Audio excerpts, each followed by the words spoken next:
mo no o fo lo fa fa lo fa ti le pa ia man tele sa ta no o lo fa pe na mai mo mai le nei vai ngole aso ia la matutanga fo le nei vai aso ina o tato feido i no manu ai le tu no ile mai mo fa fo mai le tato o tu i so se tafa fia ia o lo pa pe na ma fa ta se nei ma le Afioga Leulua'iali'i Joseph Fonti Brown ia ele tau fa i lo fo ia le tabari nei i lona sao ma lona sila fia fo i le tūlanga o iai fa i longa ma o lunga lo fa pe na ia ausia ia ai au ngai le fa soa tu sai ma le nei mai tau ma le soi fuanga o lo tatu iai manatu tatu fa tatanonga nei tula ua o se baila au ngale la fa pe na ma molia tu ile fe au ele ngato tu pulanga ia ai mesa ko le pitola au ma tua po lau wa sina lo tatu no fata lo fatu lo Afioga Leulua'iali'i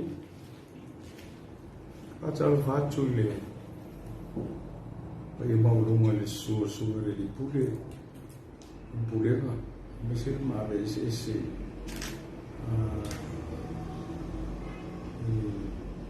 pa au mai me se foi o tamo fa lo me se ma ve ese le loa o le nei lava radio station le nei tu la verso una so lima le nei o te sema le wafe o sumato ma to lo fa ile mai mo fa fo me lo tatu do ele tuina to fo ia na fisili la ite le Afioga Leulua'iali'i e ona sila fia le pa ia me mantelo statu o le Afioga Leulua'iali'i o lo pa pena ona a vea nei o se Faiaoga mai le tātou kolisi ma o lunga o whai waina o le Faatuatua Christian College le i tūwhaleata na i le Afioga mai tele le Afioga fo i a Leulua'iali'i o lo va pena o na ia umia ina ni so whai longa maurulunga i pei o le Bachelor of Commerce ia ma le whai longa fo i o le Bachelor of Education ia o le e ao ngā mo le whafunga le tātou no ma le mai mo sili mai se mai se sau no no Afioga Leulua'iali'i o leo wa mai ai le vai tau fo ia pe ona fenga i fa na uma onga le vai aso se mai tu nei ma le aso nei le sa fa na solo ia su enga fa ia ai o lo ma tongi ma fa ina ia ai tau sama fa le onga ma o fo le fa pe o le so tai au ia le lo ma tongi ia le onga fa tua e si ka mai ia sau pitola au sau no ma so fina lo fe tonu le ma fuli ia le tūlanga la va ia i fana wa o lo o ama ta pu ia le pe ona ma fuli wa ona la va ile si le fiero fiero le pa na nga due tūlanga fa ia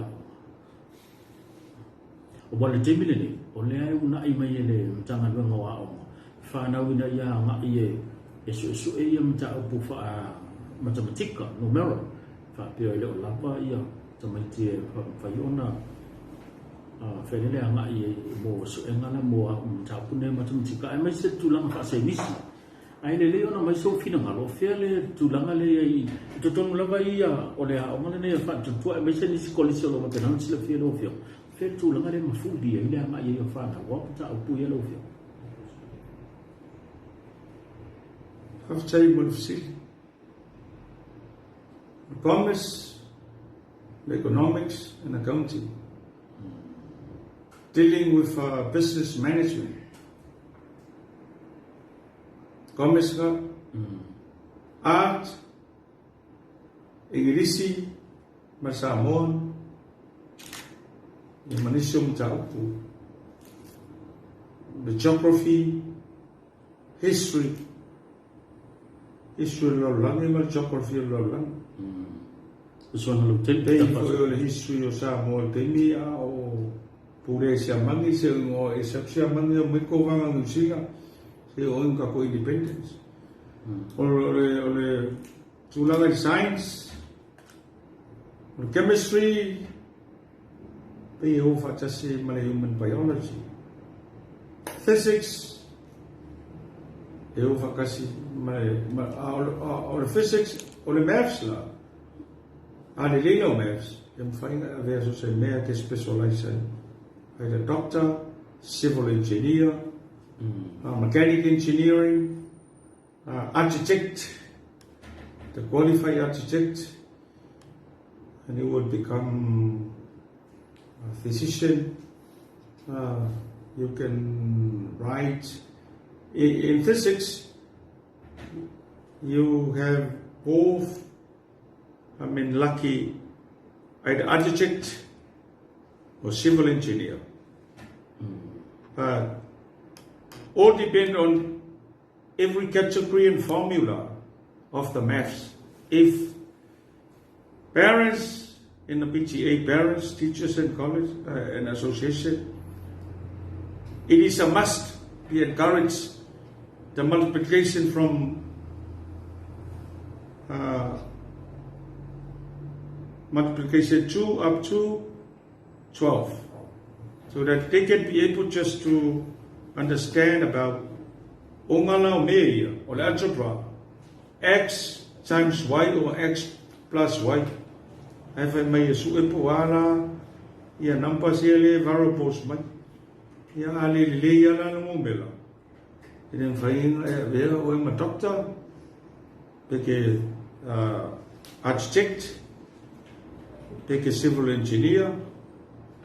Peke more diseases about animals such as like cow, chicken, duck, lamb, and some of the creatures has been explored in international level under the management of the United Nations Organization in trade, trying to have a profit. Yeah, ekusa, but o leo le asui gei la le yatel e avele 12 e kakau e lo fisa onga ngarifi de curriculum mali 5, 6, 7, 8, how student pupils can be able to write a story or an essay, because look at the 9 and year 10, which are so very gross. But this is the helpful within the Ministry of Education, Sport and Culture could upgrade the standard in year 5 of English. Forget about other subjects. But if you are failed in English, that is why you were failed in a very complicated setting of the examination paper, because you can't understand about vocabulary words and even the conjunction and the using of passive voice and active voice. Ka wala le kule kiki lunga. Fai me uka me mai ave chichele ye 5. Awang ye se sepa. Carry on usia le kala my school, my family, myself, my parents. Maka mai magisi topic ke lo familiarize according to ile mele or issue for the librarian follow my issue kamiki according to their level. Or my focus for read in order to understand all to take a mind question in, because reading is one of the very helpful in order to upgrade the standard of English. Plus, when parents sit beside their daughter and son and try to encourage. Plus, the additional help from teacher of every category, as I've said before: commerce, art, if you want to become a lawyer, if you can become a doctor, architect, or civil engineer, or whatever. Qualification has to be lawfully approved and designed within the science, because successful due to learning much more English, like grammar, SVB, subjects, verbs, predicates, conjunction and turning words, and even in how can I want to restructure the tenses. And there are 7 tenses. If you put in a present tense, present continuous tense, present perfect. If the question asks that write your paragraph or essay in a past tense, past continuous tense, and past perfect tense. And that is why we were achieved the target, so that the government tried to change Year 12 as a Year 13, and all the curriculums and syllabus has to be learning much more. Just only the name has to be given Year 12, but all of those subjects within the level of Year 13. But bring down the Year 12 in Year 11 and Year 10 for the successful of anybody. Because English is our second language. It's not our mother language. Unless you read and write in order you will become a diligent person. But it is a must, you must be a trustworthy and honestly, because honesty is the best policy. Quoted by Abraham Lincoln, one of the former and president of the United States, a popular president of the United States who tried to survive Negroes in order to equal the human rights and throw out the racial discriminations or apartheid. That is my answer. Marofa tailo Afioga Leulua'iali'i lewa mai lo finangalo ma talmani no le tu sa uma ya mata upu ya pe yo fa comments ma accounting a mesial telo isi mata upu ya kusa pe na mai lo finangalo langa o lo Afioga le ete ya o ile ba nga mata upu no English ma ba nga accounting ma le ma comments o le la wa mai lo finangalo le tulanga le pe ona ya ia fetu na inga lo piso au pa fetu langa lo fa la wilo mai msalo poto samlentia de pontu atu ile fenga malolen simba tu ne ola besea ile se masunto mai le pokalame a polisi ai la pa penanto tu na ibusenga la tu so ina ia so na titas o ma wo lo finangalo ya le tulanga na le la le na fa la wilo ayo e ono lo abesea le se masunto ai ola ka pena tu na ia basenga na tu te suena ia se masu luo suena ia sa su se masu tu e te lama mo ina fi ele tu langa ai ia se a fi yang o fa nau ele nga so longa man fa ta tiang o le song no te ta si pe a fa e tu pule ba na vatul fa manga tu sai fo no sirin tu ina man mo Monia kul fenga mal, monia tuk fa chai fenga mal o recha pipi. Kenya o yelo au kenet sio. Ile se mea na faia stotas. Ha pasia ai le fu forma o avea ia ava masanga. Ma CEO.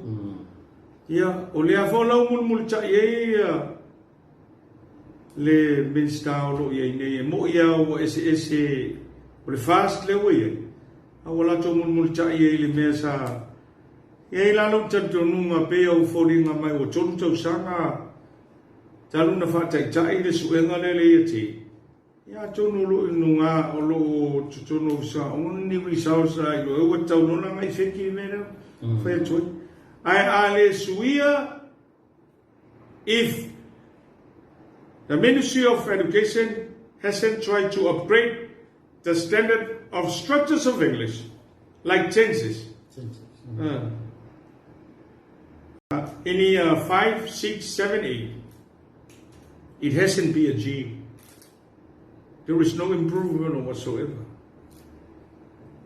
Ongor ki ya le English wa le English.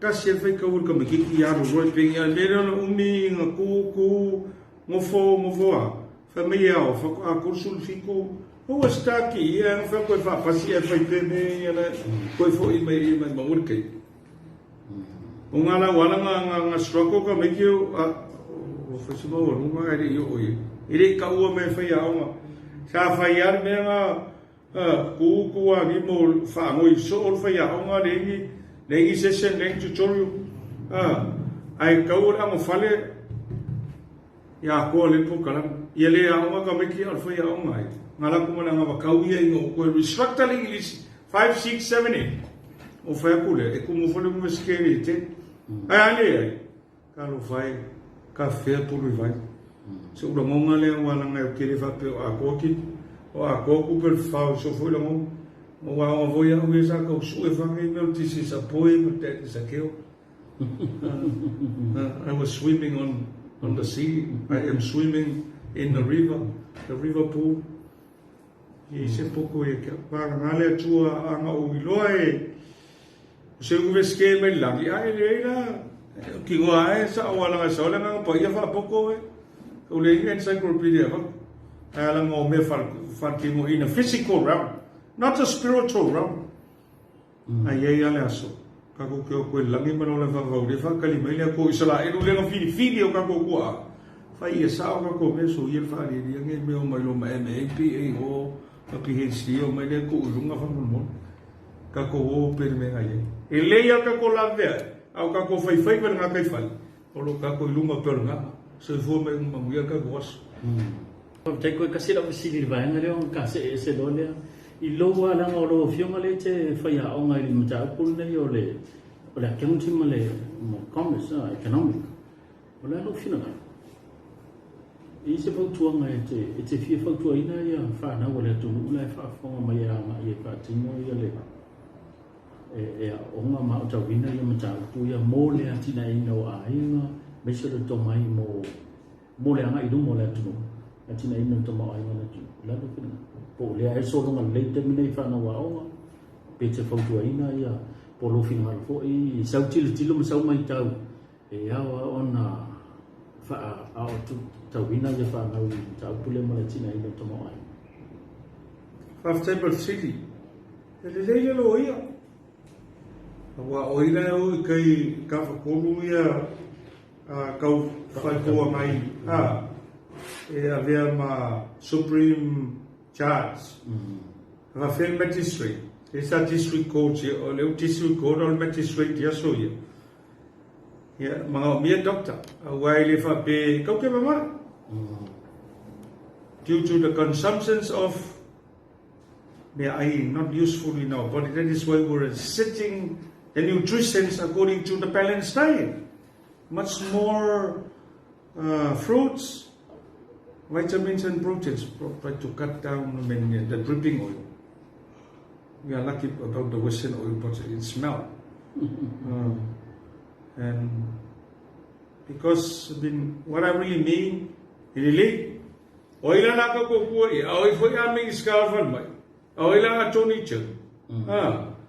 Ai o lang fale lo ka ko mo ku sa ka pu lo ya o ya.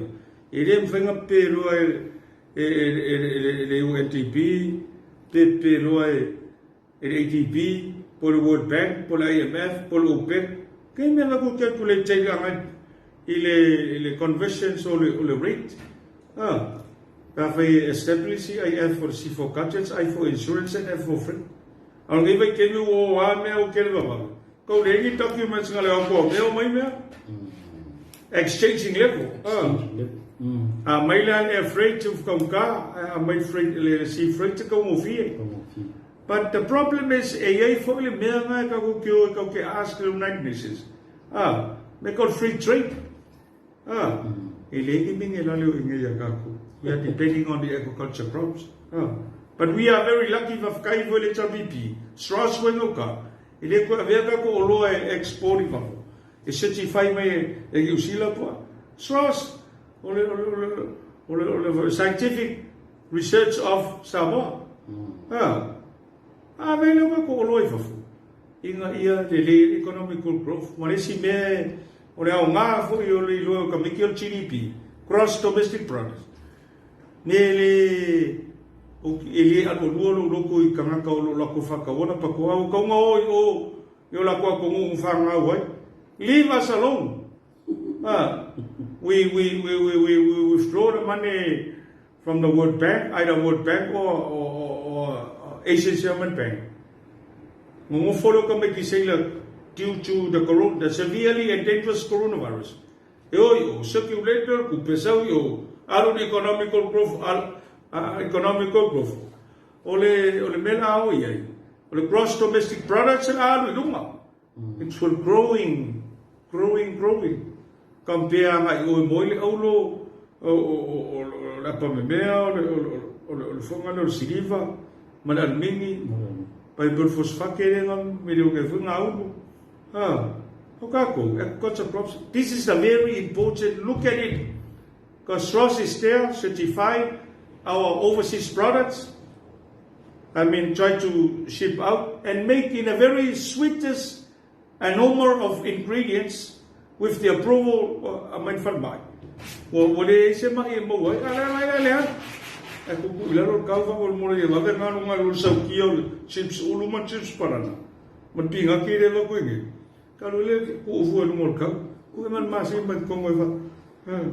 Masesi preservative system, season, a moe kako, Mulu kai pera fas ko masima atual, amagal fas ko fasi aku sami ko sa ay maspungi masima ko luar masih kamu nggak ini kayak maf ongalai lo kan komunga or GDP or gross domestic product. That is the most important concept of economics kaku kikilo because we are little tiny dots if you look at the map. Yeah. But that is why when we established this government, we talked to the United Nations that we were independent economically, we were independent politically, understanding about how to write and in terms of correspondence, but not economically. Now, we must be smart and be alert about your decision making. You cannot make a decision without some of the fruits so that you consume from the morning and some of the fish in the noon. In Wimul Cook's mobile for feed of Yafi. The Aileo starts yelling more Kako Maisuka. Kako Aile say, Go kill Maisuka. Marote, Maya of Ningaro, the way for so much to Langalele. Too long a Tamaina Malay, too long a very low see the fear Malo. Low, me fue a cula, y medio que fue a fiar from Mole, yellow for me. Ele fez faqueia, né? Como que eu sou fapico, o guati foi já. Mas que aí cusa o frente mesmo que aí no grandfather lua e por mofia bem é bom coisa fuquira. E não sofia igual e não foi a culpa vai o fanga aí não ia por fusil como mal ao lua não foi coisa o le faiga a o vai comer pelo da vem a luz foi escolhi na silomako lo la useki me ngai mo foi pensei que sa usilo fingo e a valo bem e po so nga pulum como vai aí não mas amo o le caris falo polo vai quali the prato is much more thicker and heavier than the water even your bone marrow like kai kai fanga kangelo wi ka fa mangalo ye kamaya ai kamelo so que alo faye a faye kilo le se men kinga a faye e che li so metto la mai come fa fa la calia ya so upure Malo fa te no fiong le buai ta se matulanga le pe ona ia ta a mai lo fin ngalo tulanga para ai lo to mai maluanga fa Faiaoga i tulanga le tama ai fa fe le tulanga i le economy le ta to no e o ia ula vai o te lo no ina ia le tulanga le pe ona tu malo si mele mtanga le mo fa to anga ina ia una i le tulanga tau fa to anga ma tu no pe nga tu ia ia le ta tu ona so e fin ngalo fa tangata anga va ai le tulanga tau to mo ai wani wala mai so fin ngalo ia te lo mo ina tulanga le pe ona nga ia le fa mo mo tanga le mo fa to anga le una ia le o fa to anga ma ngalo ina le tu tau fa to anga to anga to lo ai mai so tulanga i ta pe nanga foi le mo le tu ina tu male fa tau ina tu fa ko ta to o loa tau fa to anga so to na o loa mo le tina ina to mai mo le tu after but see o te matua o longo ina e mata o po pe fo ona fa manino mai ele tanga lo fa to ma fe ma tanga lo fa to anga ma fe ma ro CEO ma mai nga sis Mas la fiunga minska, fiunga ala aurel maritoa, ka vot pa ye ai ngai lua, mas lo ko fat ko. o mai alu ko mo mala firugia ku ko ko le wa pe la nga o se chola ka lo pro ka va nga o se cho ka se ala makko ka mikelo ko ma wala ale o fa e nga va mai amuia mo foi mo la ko finu e mai aka ka pelos ko iskaba la va e mang o ka le pe ku wala kala nga ko ka o fi ese misker ko mo lu nga si miki ka malo bro Pela no vamos calcular uma coisa. This is the very strongest backbone of economical growth. Plus, 5 years or either, you only come here to serve but not trying to possess. O lo magpui ki mo pa ni revela pako. Maya pako e o magul kleka wala lino mo ngo ko ai ko pe mo kamikire o coronavirus do o isela. Ya ko circulate iseli. They only come here to serve but not trying to pass us. We were born here. We have the right because we have been registered to be as a nationality of this small island of Samoa. We have the right to fight, but not to hate them. And we'll receive all of those products to their countries, continent. But it's a very tiny Samoa. In the South Pacific region, and we became first Pacific island to become an independent nation, because we are depending on our God Almighty, the God of Israel. That is why our ancestors would like to choose the God of Israel, and that is why there is no terrorist, no Muslims, no Islamic, no Buddhism, or whatever, no Hamas. No Hezbollah. Malo fa te tele na pelo fina ngalo le manino banga le langa o le Silia ya. Okay lang winga ele lang fa ko lang wa avengena ko. Ala wa ba ile o menga ku ila mo mai ki kilo ku mai ol pokala. Ko lo sa ba. A foi mu na maka foi yermo. A ave foi le kalo. Tako kilo le e koe fai se fai ngai ngai kau mo kako kalungi were mo ngai fiki. Nga mo mai fiki a o ngai ile usapia mai kam fai kiri ia ala ke pula le o. Ko mo ale o ke ko sa ki ko sa mira ko lo mo mara. Pis foi a kalori. Ore le se mala ia o ye. Le fula nga auli fai u ko ko. O nga makamo ko kala me kala. Ang elefante, esse foi pouco usar o cogi bem. Não é moço. Cai mola. Ang ali é tua que câmera com. É pio, mas é seu aluno. É seu lá, mas é não. Lá é tua. Amanhã Manuia e já sabemos ali foi ele grupo na Pray for Israel. Fai le sa mga Faiaoga ya pela o ke fa Manuia ya ila ko pong kanga kamu o sia kumu ya lofa pele oi ma le fei kai mai ka fai o fi au ke ma ko fa malaya mo fa pa enga o ko ele me ka establish no food male hungry and thirsty la foi ele au kaku ko ke kalo Tamun mau ngoloi mo mai le chuan me loko ko korure nga mo mai ngi. Ang ale ko ka kalo mo Israel sawale ko Israel ko mai sa mo ko Jehovah Jireh, Jehovah Nissi, Jehovah Rapha, Jehovah El Shaddai, Jehovah Shalom, Jehovah Irai. He's a giver of every blessing. Aku wal masa salo meia mo kwa fo la ya pisu polo fa.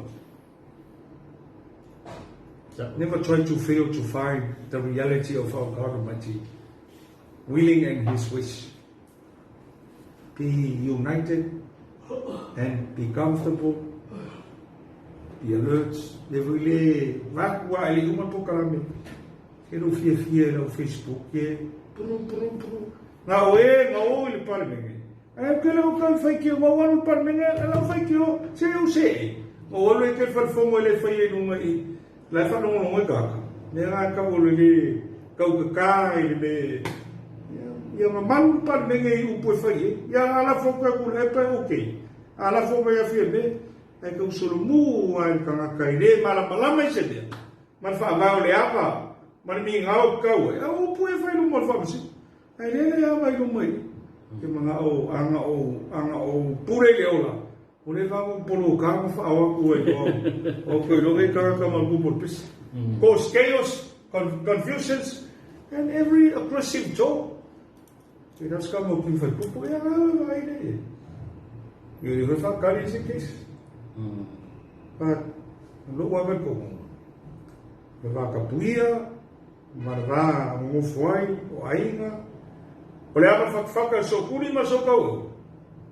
Fa Popoliman Mauro. Ah, our family, Jaffa. If I may issue, I'm weird of Mawana, okay, look, so for my money. Marofa samele to mistake mata wo ko kala ni mata fa tatulong ata wo yo lo finalo le fa so mai ba nga uma fa fetu langa ba le ya ngabe fa ba tengia nga ifa e ono yeise le lo finalo ono yeise tu langa fa le tonu langa le e abel fa ta wo nga le ino le tu tau fa to fa fe ba fi le wa nga ye ko wo ye ta tu ngata ya no male Jayu ni se ngalo inga ya tulanga le Faatuatua ya tina ya la tunu te lango ina le bae ngalo le anga ifafu wala pe mai fo ye le si tu wala ya anga ifafu sa idina manuia ya meso le te lila tu sa le tina ina tu ma le tu wala lo fina por que o que tu fa mau le lusuru causa se o fast food lane mai ave na ave no me wala usu inge alo kala kilemsio pero ko iska mola tino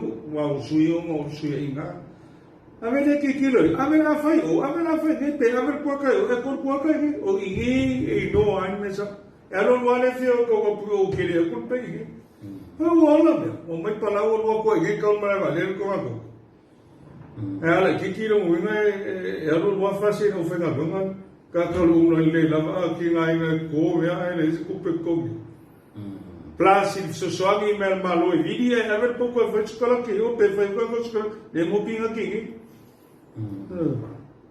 Vogava ko vai ki polo e vai fiu vai amo se ti fai no caso spefo ko mu ele ko vem sila ma Oscar wala e foi pouco fa per mai I o ila ko fa pe era ngai le PhD ko mitsamo ave el fa mo mon min sofer te seria te o fa no ko me kenge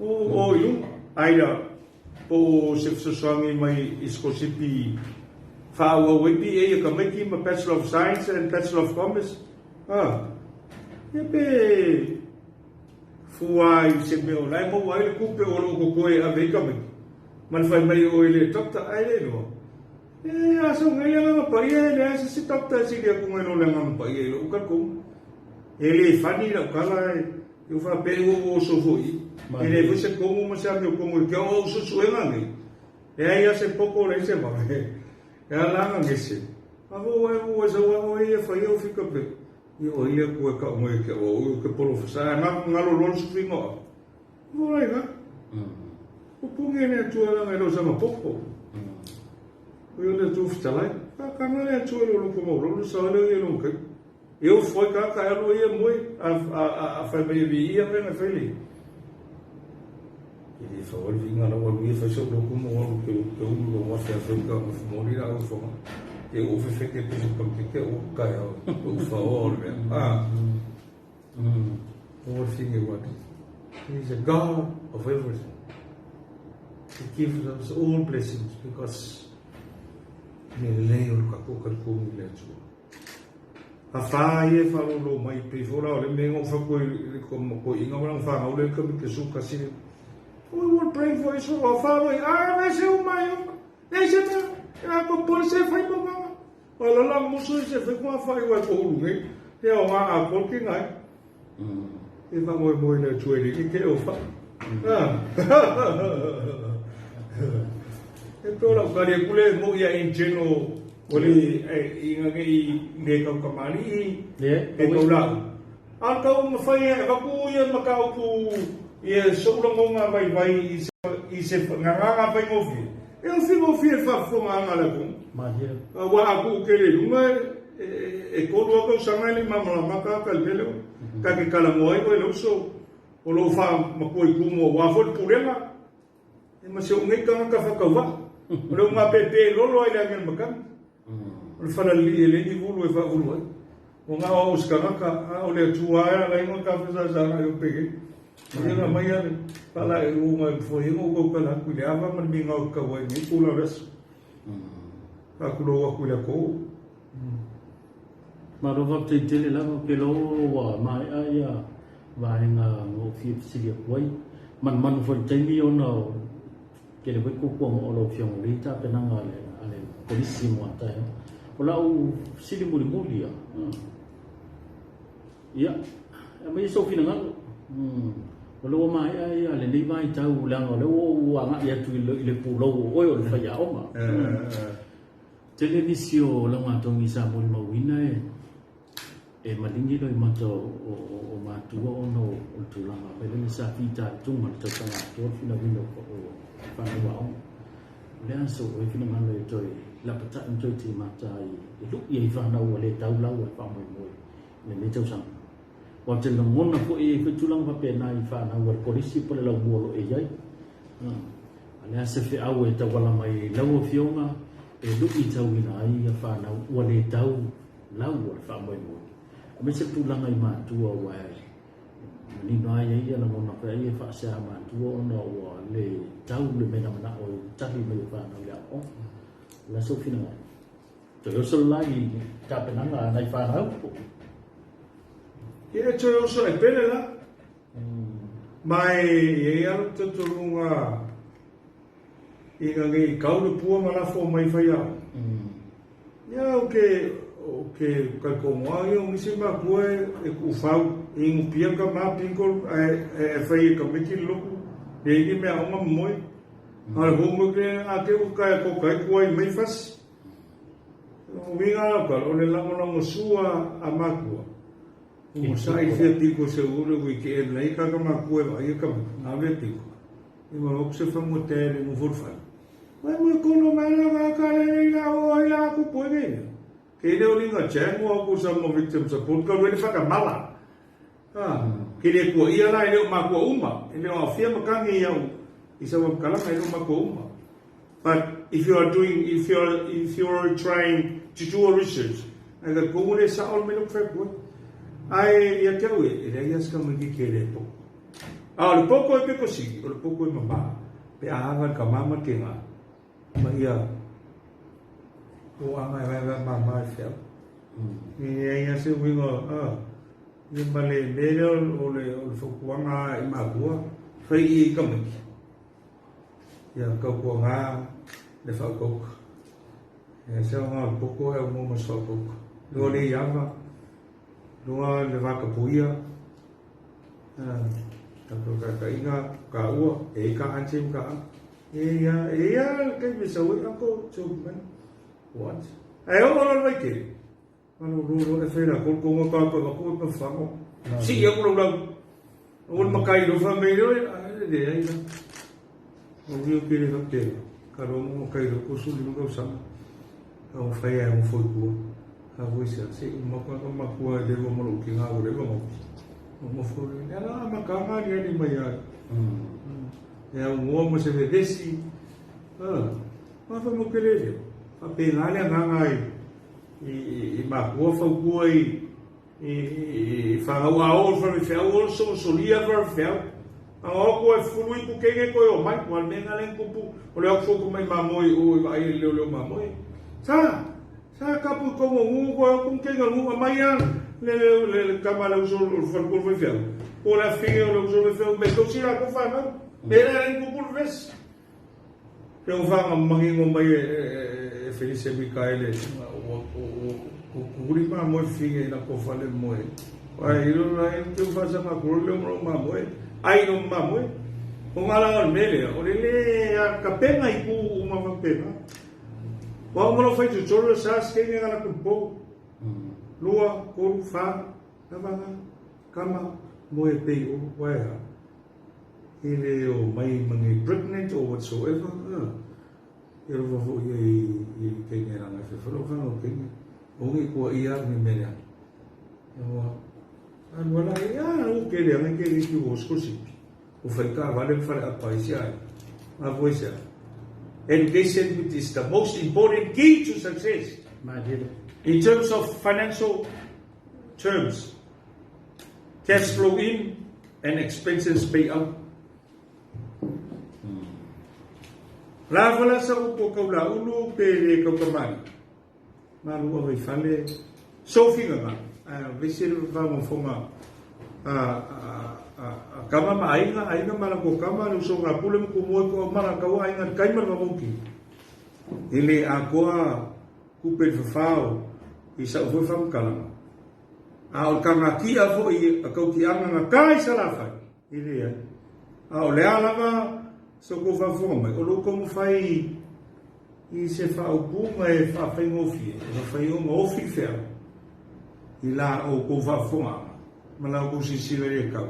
Ile ngi kula raso. Au kalkomu. Fale aku inga. O fale kele ko e fale o. Ta moa. O mo kofi. Ai se upo pao papa pele kaurau e alu kalkomo e poko al kaukai ai se longa kuya ma ngai foi vai ke mo ngi o fuaka mo o lo foi mar fuaka le ganga e kumu fa lo ngai ku la fa kai mo pol kalam so fo mai manguia o mai mo fa fonga le pa yo ma telo sa ta no o se fa ta tanonga ma le Afioga ia Leulua'iali'i Joseph Fonty Brown se tasa tamari e le tau whailo lo na sao a toa I fo I mtomai manga wa o lo whapenao na ia uinga o lo whapenao na lue nei o se Faiaoga I te tono se tasa kolisi o whainga ina o le Faatuatua Christian College ia mai manatu fo na te lese au ngā ma se whi au ta ue le ngato na lu I tau wina ai le whafonga le maise lava le o whiamatangi I se whamatalanga e mese tupulanga talabou e pe ona fa so ma sa no atu ai na Afioga nei na te mo se si fa poponga nei po kala me sisi yaso oilo ma te le tulo to se fuma se ma te wola lo to ona ne Ganasavea so I fua ma Manuia